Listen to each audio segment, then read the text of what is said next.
Hello, today I'm going to go through the top tips that I have for crafting with a chronic illness. So obviously there are lots of different chronic illnesses. The one that I've got is non-radiographic ankylosing spondylitis, which I will from now on describe as AS because it's a lot quicker and harder to mispronounce.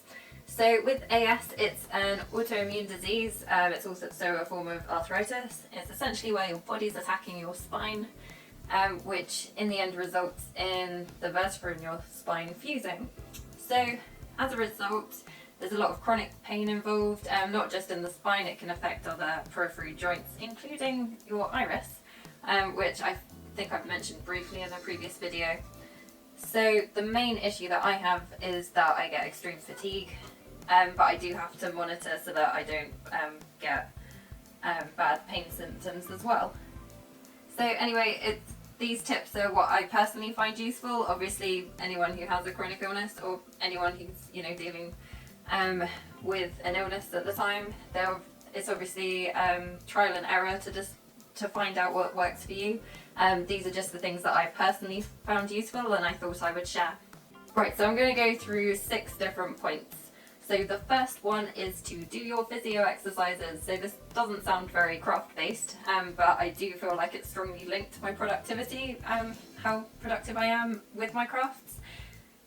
When I first got diagnosed with AS, and before I got diagnosed with AS, I did have physio exercises. I've been to physio on 2 occasions at 2 different hospitals, and I've got to be honest, when I finally started going to regular yoga lessons, and then after that I started really taking my physio stretches and strengthening exercises seriously, I found a significant improvement in my symptoms. I still get really tired and I'm not completely without pain all the time, but I do find that if I do my physio exercises I feel so much better. Nowadays I don't do my physio stretches per se, but I do follow the Yoga with Adriene YouTube channel. I find this really useful because a lot of the exercises within yoga link to what you're taught at physio, and a lot of them are really good for your back and stretching out your hamstrings, which can in turn affect your how your back and your posture works. So what I do is on the Yoga with Adriene channel, they provide you with a free calendar and suggest videos that you can do each day. So essentially I don't need to think, I just need to follow this calendar. She tends to put them in a playlist as well, so it's really easy to find the videos. They're all in order and you just need to pick the next one the next day. So I find this really helps because I don't need to think about it. It keeps it varied because I don't necessarily know what exercises I'm going to do the next day. It also means that the exercises vary so that I'm not just doing the same ones all the time. The second tip I've got is more, I guess, sewing based, is to cut your fabric on a table. When I first, actually it was before I got diagnosed with AS, probably a year and a half before, I was making this beach dress cover up. So it was made out of toweling fabric and had bias binding all around the edges and on the top of the pockets. And I did all the tacking of the bias binding, I cut it all out on the floor, I tacked it all on the floor, and then I had to tack the zip into place. When I tacked the zip into place, I got what felt like sciatica. And then I went on a working holiday and just had to dose up on Cooping to get through it, which in hindsight probably was the early symptoms of AS.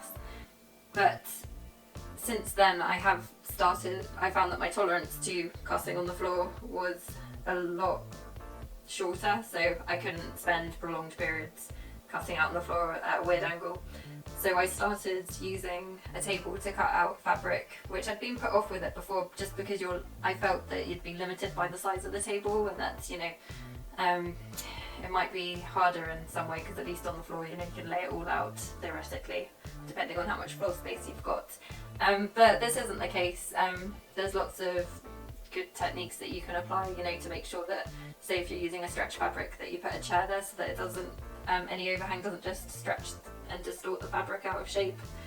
And yeah, I found it's really useful. I don't really go back to cutting on the floor unless I really have to, and it's normally rare. So yeah, I've found that that's been really useful, and I definitely recommend it if you do a lot of sewing.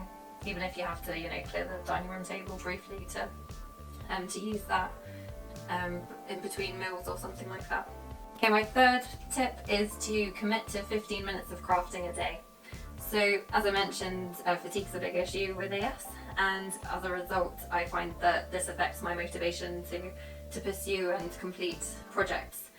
So what I did, I think just over a year ago, the start of 2018, I decided to commit to 15 minutes of sewing a day. I found this really useful because it feels like a manageable chunk of time. So even if I'm feeling really shattered, I think, oh okay, I've got 15 minutes, oh it's just, you know, tacking this seam together, or, you know, I'm going to sew this particular seam. Or, you know, if you trace your patterns, it could be tracing out part of, you know, one of the pattern pieces. It does mean that it takes longer to complete a project, theoretically, but saying that, you know, if you're putting off crafting because, you know, you're feeling so tired, it means that you're not getting started with it straight away anyway, and you might find yourself more drained by spending a really long day just solely crafting. So in my personal experience, I found that I was more productive.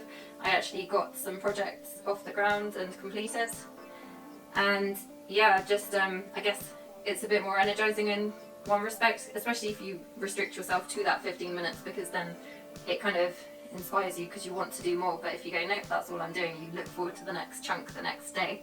So yeah, it's worth trying out with that, especially if you are struggling with motivation. So the next tip number 4, is more to do with if you do sew or craft for long periods of time, is to set a timer to ensure that you do pause and stretch out. So going back to my own chronic illness, so with AS, because your spine is ultimately going to fuse together, one of the main preventative measures is to ensure that you retain good posture, so that, you know, if it does fuse, I guess at least you've got a nice straight back, because historically that's, you know, it's known as bamboo spine, and AS is that classic hunched posture. So it means that I need to be very careful that my everyday activities, I've got good posture. So naturally, you know, sitting hunched over a desk, or, you know, when I'm cutting out fabric, or slumped over the sewing machine, even, you know, knitting or crocheting in front of the TV, it's very easy to slouch and, you know, get all twisted round and not have a brilliant posture. So having an alarm going off just kind of reminds you to pause, you know, maybe do some stretches, even if they're, you know, the ones they recommend you do in an office, you know, doing some twists or that in your chair. So that can really help just prevent any damage occurring while you're crafting. Okay, so tip number 5 is to monitor your thoughts and be kind to yourself. I think it's very easy to get stuck in a rut, and also for spiraling negative thoughts, especially if you are an overachiever. So I think the hardest part of my AS diagnosis is that my mind still wants to do 100 different things, and it's really inspired and motivated, but my body's not necessarily keeping up with my mindset. And this in turn then makes me feel a bit defeated when I don't get, you know, my really long task list completed.